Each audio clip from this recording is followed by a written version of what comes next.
नेपाल के दूर दराज ऊंचे पहाड़ों में साल में केवल 2 हफ्तों के लिए एक बहुत ही रेयर और खास शहद की कटाई की जाती है, मैड हनी।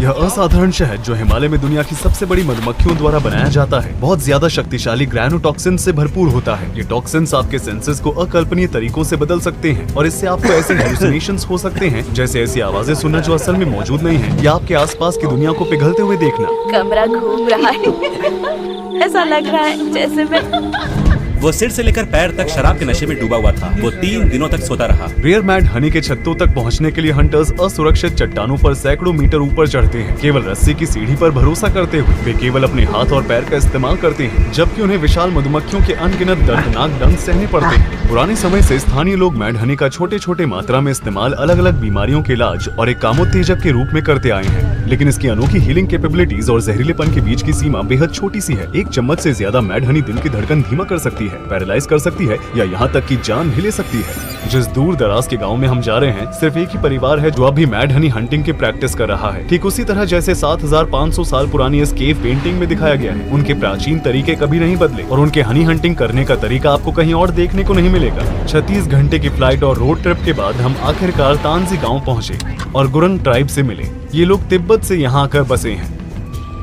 नमस्ते सर। आप कैसे हैं? मैं ठीक हूँ। आपके पिता मेन हनी हंटर हैं? हाँ हाँ। वाह, उनकी परंपरा के अनुसार मेरे जैसे नए लोगों को नुकसान, बीमारी और बुरी आत्माओं को सुरक्षा के लिए एक ताबीज पहनना जरूरी होता है। तो हनी हंटिंग पर जाने से पहले उस महिला ने मुझे पानी से आशीर्वाद दिया और मेरे गले में एक धागा बांधा। हम अभी हनी हंटर्स की ओर जा रहे हैं। हम चावल की सीढ़ी नुमा खेतों के रास्ते से नीचे की ओर बढ़ रहे हैं। नमस्ते। नमस्ते। यहाँ 3 पीढ़ियों के हनी हंटर खड़े हैं, बुद्धिमान, उनके पिता और उनके दादा। उनके हाथों में सालों की मेहनत साफ दिखाई देती है। मेरा नाम नंदा लाल तामांग है। मैड हनी हंटिंग मेरे पूर्वज के समय से हो रही है। हर साल वो मैड हनी की तलाश में ऊंची चट्टानों पर जाते हैं। इस काम के लिए एक साहसी इंसान की जरूरत होती है। इस समय हर कोई अपने काम में बिजी है। वे इस गोल्डन पोशन यानी शहद की हंटिंग की तैयारी कर रहे हैं। नंदा और उनके पिता ये तय करने का प्लान बना रहे हैं कि किस चट्टान पर जाएंगे, जबकि बाकी लोग हाथ से बने औजार तैयार कर रहे हैं। सीढ़ी बनाने के लिए वे सावधानी से इन लकड़ी के डंडों को 2 बांस की रस्सियों की चोटी में फिट कर रहे हैं, जो कई मीटर लंबी है। इसे ऐसे डाला जाता है। चट्टान के ऊपर नंदा और बाकी गाँव वाले अंतिम तैयारियों में जुटे हुए हैं। वे सीढ़ी को पेड़ के तने पर मजबूती से बांध रहे हैं। सीढ़ी को मधुमक्खियों के छत्तों के पास लाना सबसे जरूरी है। ये रस्सी का सिरा है। हमें इसे अच्छी तरह से बांधना होगा, इससे पहले कि हम नीचे उतरें। पहले वे आग जलाएंगे और फिर रस्सियों को नीचे फेंका जाएगा। वो लकड़ी कहाँ है? वो दे दो। इसी बीच बाकी लोग ताजे कटे हुए पत्तों का एक बड़ा बंडल बना रहे हैं। वे बीच में कुछ लकड़ी के टुकड़े रखते हैं और उसे रस्सी से लपेटते हैं। यह विशाल धूप ही हनी हंटर को मधुमक्खियों की कॉलोनी से बचने का एकमात्र रास्ता है। मधुमक्खियों को भगाने के लिए आग देखिए बहुत जरूरी है। बिना धुएं के मधुमक्खियां नहीं जाएंगी। एक बार जब धुआं फैलता है तो मधुमक्खियां सुन्न हो जाती हैं। पहले वे आक्रामक होती हैं, फिर उनकी गति धीरे धीरे कम हो जाती है। क्या कभी ऐसा हुआ है कि कोई हंटर आग में फंस गया हो?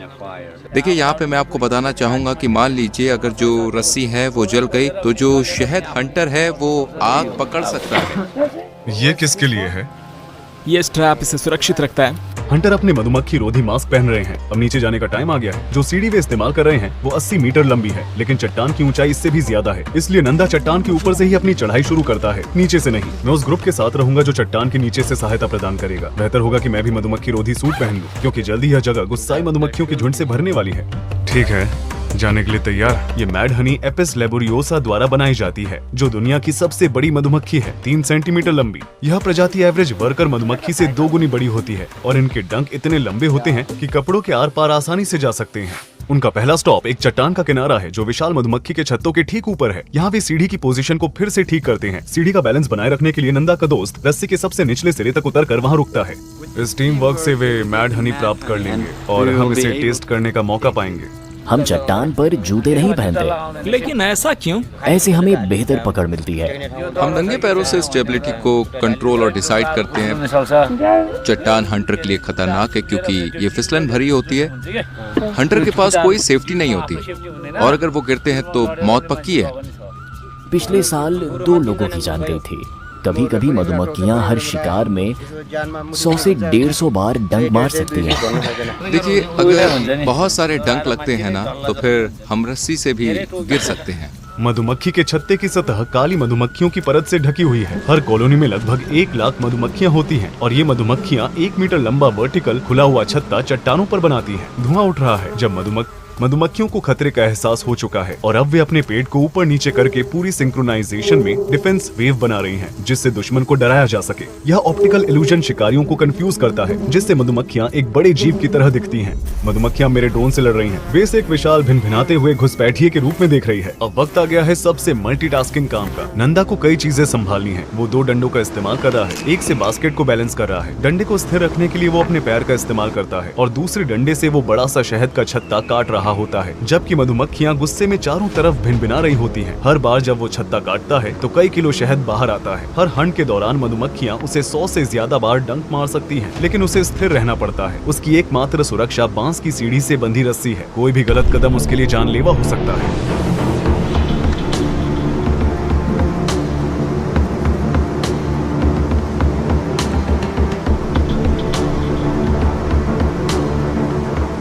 तुम कितने समय से हनी हंटिंग कर रहे हो? बहुत समय हो गया, शायद 20 या 21 साल हो गए हैं। इस काम के लिए तो पत्थर का दिल चाहिए। ये एक जोखिम भरा काम है और इसे हर कोई नहीं कर सकता। हर कोई मैड हनी तो चाहता है, लेकिन जब वो इस काम की हकीकत को देखते हैं तो हैरान रह जाते हैं।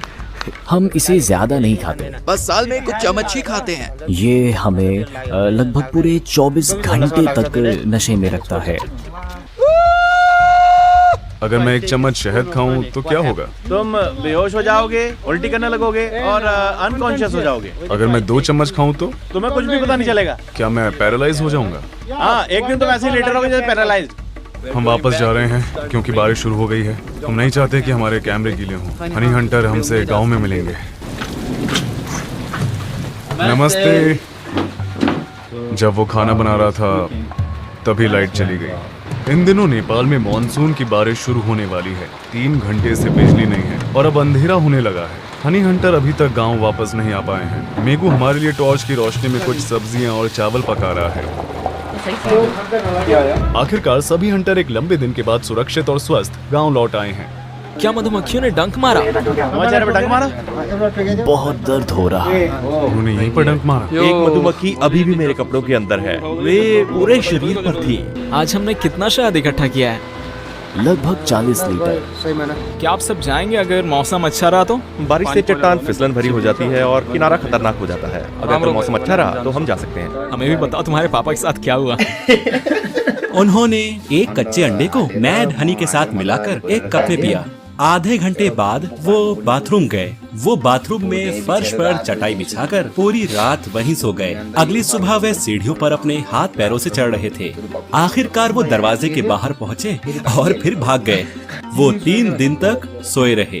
वो सिर से लेकर पैर तक नशे में थे। आज मैं मैड हनी ट्राई करने के लिए काफी एक्साइटेड था, लेकिन अब रात के 10 बजे से ऊपर हो गए हैं और कल सबको जल्दी उठना है शहद की हार्वेस्टिंग के लिए। रात में अकेले ट्राई करना सेफ नहीं होगा, खासकर जब हम इतनी दूर हैं और नजदीकी हेल्थ फैसिलिटी भी मीलों दूर है। तो अब मुझे कल तक का इंतजार करना पड़ेगा इसे ट्राई करने के लिए।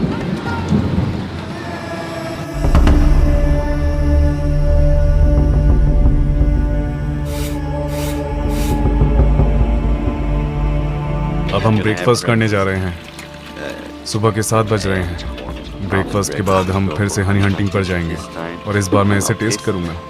हम कल वहाँ थे, आज किस तरफ जा रहे हैं? दूसरी तरफ? दूसरी तरफ, हाँ। क्या हम ऊपर चढ़ेंगे या नीचे उतरेंगे? नीचे उतरेंगे। ठीक है। आज हमारे साथ एक बड़ा ग्रुप है। उनका मानना है कि आज की लोकेशन पर हमें मैड हनी की एक बड़ी मात्रा मिलेगी। अब हंटर के लिए मुर्गे की बलि देने का समय आ गया है। पहले हम प्रार्थना करते हैं, फिर इसे काटते हैं ताकि कोई हादसा ना हो। वे इन लकड़ी के टुकड़ों को काट रहे हैं ताकि सीढ़ी में जोड़ सकें। सीढ़ी इतनी भारी है कि 2 लोग मिलकर भी मुश्किल से इसे उठा पा रहे हैं। जब वे मुर्गे की तैयारी कर रहे हैं, हम उस चट्टान की तरफ बढ़ रहे हैं जहां शहद हार्वेस्ट होगी। आज का रास्ता और भी ज्यादा खतरनाक है क्योंकि जमीन फिसलन भरी है। ये पुल लैंडस्लाइड्स की वजह से गिर गया है, लेकिन हम दूसरी तरफ से पहुंच गए हैं क्योंकि वहीं पर लोग शहद हार्वेस्ट करेंगे। ठीक है, सब ठीक है।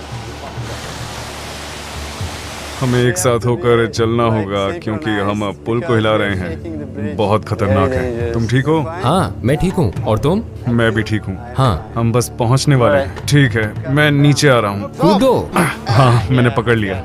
अगर मैड हनी से ज्यादा खतरनाक कुछ है तो वो इसका हार्वेस्टिंग करने का तरीका है। अगर वो उस किनारे से गिर गया तो उसके बचने का कोई चांस नहीं है। ये कम से कम 100 मीटर की ऊंचाई है। मैंने इसे उतार दिया था, लेकिन उसने मुझे इसे फिर से पहनने को कहा। शायद 1 घंटे में बहुत सारी मधुमक्खियां चारों ओर उड़ती नजर आएंगी और वो काफी गुस्से में होंगे। इंतजार करते समय भी कुछ मधुमक्खियों ने हम पर शौच करना शुरू कर दिया था। जो आप उसकी उंगली पर देख रहे हैं वो मधुमक्खी कमल है। ये हनी टॉयलेट है। तो ये मधुमक्खी कमल है। नंदा और बाकी हंटर फिर से काम में लग गए हैं। सीढ़ी और जलता हुआ बंडल नीचे उतार दिया गया है। मैड हनी हार्वेस्ट शुरू हो गया है। देखिए कैसे उसने अपने पैर से इस लकड़ी को ठीक किया है।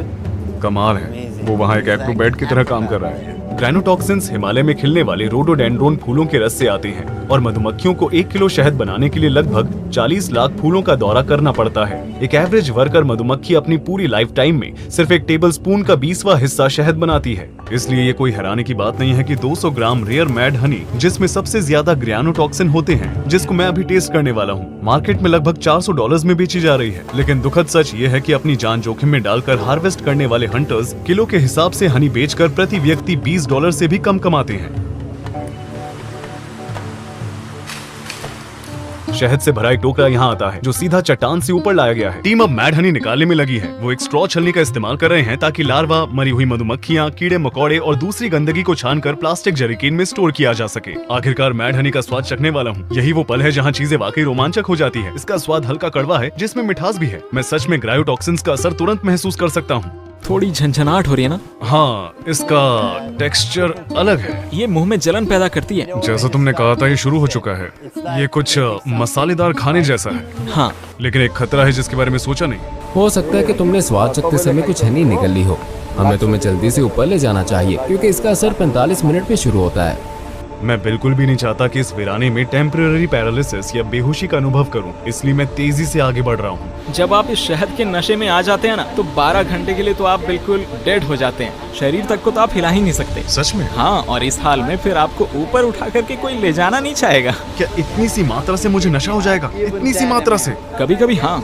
हमारे लिए वापस जाने के लिए काफी लंबा रास्ता। हम जल्दी से गांव लौटने की कोशिश कर रहे हैं। उम्मीद है मेरा शरीर मुझे धोखा नहीं देगा। क्योंकि हम काफी ऊपर चढ़ चुके हैं, यहाँ हम थोड़ी देर के लिए ब्रेक लेने वाले हैं। हम उस मुर्गे को खाएंगे जिसकी शहद के हार्वेस्ट से पहले बलि दी गई थी। ले लो भाई। शुक्रिया भाई। उसे कई बार मधुमक्खियों ने डंक मारा है और एक दर्दनाक डंक उसकी निचली होठ पर लगा है। उसका होठ अब साफ तौर पर सूज गया है। कुछ खाने से मैड हनी और ग्रैनोटॉक्सिन की अब्जॉर्प्शन की गति धीमी हो जाएगी, जो मेरे खून में जा रहा है। इससे हम थोड़ा कम जल्दबाजी से आगे बढ़ सकते हैं। मैड हनी को सबसे पहला बायोलॉजिकल वेपन माना जाता है। 67 BC में जब रोमन आर्मी ने ब्लैक सी रीजन पर हमला किया, तब पॉन्टस किंगडम के सोल्जर्स ने उनके रास्ते में मैड हनीकॉम्स रख दिए। रोमन सैनिक इसका सामना नहीं कर पाए, नशे में हो गए, अपनी सुरक्षा खो बैठे और अंततः उनकी दुखद मौत हो गई। जब मैं सही मात्रा में लेता हूँ तो मैं चीजों को और साफ देख पाता हूँ, मानसिक रूप से एक्टिव महसूस करता हूँ, मैं ज्यादा फोकस के साथ काम कर पाता हूँ। मैं इसे मेडिटेशन के लिए इस्तेमाल करता हूँ। सही मात्रा क्या है? ये शहद पर निर्भर करता है। ये वाला बहुत स्ट्रॉन्ग है तो मेरे लिए 1 टेबलस्पून काफी है। अगर आप ज्यादा खा लेंगे तो ये बहुत बुरा हो सकता है। आखिरकार मैं बिना किसी परेशानी के गांव के प्रवेश द्वार पर पहुंच गया और अब मैं यहाँ मैड हनी को एक आखिरी बार खाने वाला हूँ। इस बार मैं खुद को रोक नहीं रहा और एक अच्छी खासी मात्रा में मैड हनी अपने मुंह में डाल रहा हूँ। मैंने कुछ ज्यादा ही खा लिया।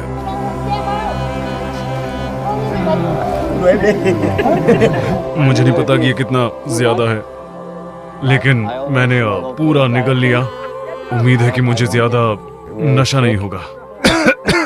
इसका स्वाद बहुत ही ज्यादा कड़वा है और इससे मुझे काफी खांसी हो रही है। अब इंतजार करेंगे और आप लोगों को अपने अनुभव के सारे डिटेल्स बताऊंगा। आपके शरीर में सबसे पहले गर्मी महसूस होगी, फिर हल्की झंझनाहट भी। क्या तुम्हें लगता है कि मैंने बहुत ज्यादा शहद खा लिया? ये तो ठीक ठाक मात्रा है। हमारा एक दोस्त इसी हनी का एक छोटा चम्मच खाकर उल्टी करने लग गया था। तो जो मैं महसूस करूंगा वो पूरी तरह से एक सरप्राइज होगा। हर किसी को इसका अलग एक्सपीरियंस होता है। चलिए थोड़ा इंतजार करते हैं और देखते हैं क्या होता है। मैड हनी खाए हुए कुछ घंटे हो चुके हैं और आखिरी बार जब मैंने देखा तो मैगू की तबीयत ठीक नहीं लग रही थी। अब मैं जाकर देखता हूँ कि वो कैसा है। कैसा महसूस हो रहा है भाई? अच्छा नहीं, बिल्कुल अच्छा नहीं। तुमने कितना खाया? बस थोड़ा सा, बस। मैंने तुमसे ज्यादा खा लिया। क्या तुम सोना चाहते हो? हम तुम्हें अकेला छोड़ सकते हैं। ठंड लग रही है और मेरे पैर, मेरी उंगलियां बहुत ठंडी हो रही। तो क्या तुम खड़े हो सकते हो? नहीं नहीं, बिल्कुल नहीं। मुझे प्यास लग रही है, अगर मैं पानी पीऊं? मत पियो। क्यों? मुझे ही प्यास लगी थी, मैंने पानी पिया, उसके बाद मुझे उल्टी हुई थी, फिर से उल्टी हुई, फिर से उल्टी हुई, मुझे 10 बार उल्टी की मैंने। जल्द ही मुझे भी मेगू जैसे लक्षण महसूस होने लगे। मेरे शरीर का तापमान अचानक गिर गया और मैंने खुद को सबसे पहले जो कंबल मिला उसमें कसकर लपेट लिया। क्या खांसी आना सामान्य है? क्या तुम चाय या पानी पीना चाहोगे? हाँ, देखो ये गर्म है। हाँ, लेकिन मुझे अपनी उंगलियों पर कोई गर्मी महसूस नहीं हो रही। मैं इसे ऐसे घंटों तक पकड़ सकता हूँ।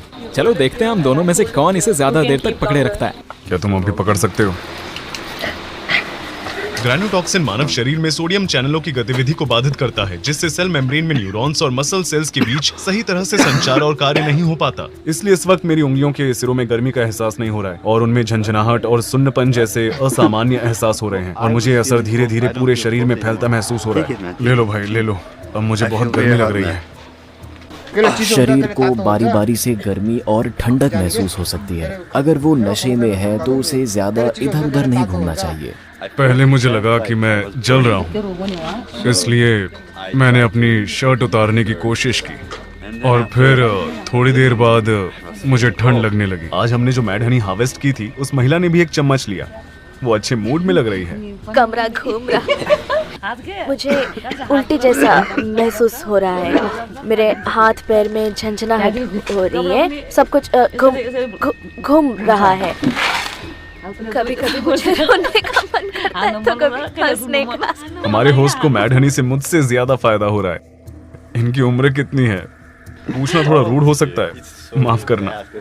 तुम्हारी उम्र क्या होगी? तुम मेरी उम्र पूछ रहे हो? हाँ। मैं 1 साल की हूँ। ये क्या कह रही है? मैं 1 साल की हूँ, 1 साल। मैंने उसे यहाँ किडनैप कर लिया है। मुझे ऐसा लग रहा है जैसे मैं बहुत नशे में हूँ। ऐसा लग रहा है कि मैं उड़ रही हूँ। ओह, आप इनके बारे में क्या सोचती हैं? क्या वो हमारे कैमरे पर रिकॉर्डिंग को लेकर कंफर्टेबल है? हाँ। मुझे वो पसंद है। मैं उसे बॉयफ्रेंड बना सकती हूँ। मुझे इनके देश से एक बूढ़ा आदमी ला कर दो जो मेरा बॉयफ्रेंड बन सके। मुझे यहाँ सिर दर्द हो रहा है, मेरे माथे से लेकर मेरी बाईं आंख तक। इसलिए मैं अपनी आंख खोल कर रखना नहीं चाहता। मेरे पूरे शरीर में दर्द हो रहा है। सेकंड्स घंटों जैसे लग रहे हैं और मुझे थोड़ा बहुत समय का एहसास नहीं रहा है। अब असर और भी तेज हो रहा है और मुझे उल्टी जैसा महसूस होने लगा है। अचानक से मैंने उल्टियां शुरू कर दी। ग्रैनुटॉक्सिन का कोई एंटीडोट नहीं होता। ज्यादातर समय शरीर इसे सहन कर लेता है, लेकिन कुछ रेयर मामलों में इससे हार्ट फेलियर हो सकता है। इसके औषधीय लाभों का आनंद बिना साइड इफेक्ट्स के लेने के लिए सबसे अच्छा तरीका है कि अपने डॉक्टर की सलाह पर ही लें। खुशकिस्मती से मेरा शरीर 24 घंटे के अंदर इस जहर को साफ कर चुका था और अगली सुबह मैं काफी बेहतर महसूस कर रहा था। भले ही रात सिर दर्द, जी मचलना और कानों में बजने वाली आवाजों के साथ गुजरी हो। मैड हनी आसानी से नहीं मिलती। इसे चट्टानों के किनारे बने छत्तों से निकालने के लिए कुशल और बहादुर लोगों की जरूरत होती है। गुरुंग समुदाय एक समृद्ध सांस्कृतिक धरोहर को संजोए हुए है, जिसे मैं आशा करता हूँ कि आने वाली जनरेशन तक पहुँचाया जाएगा।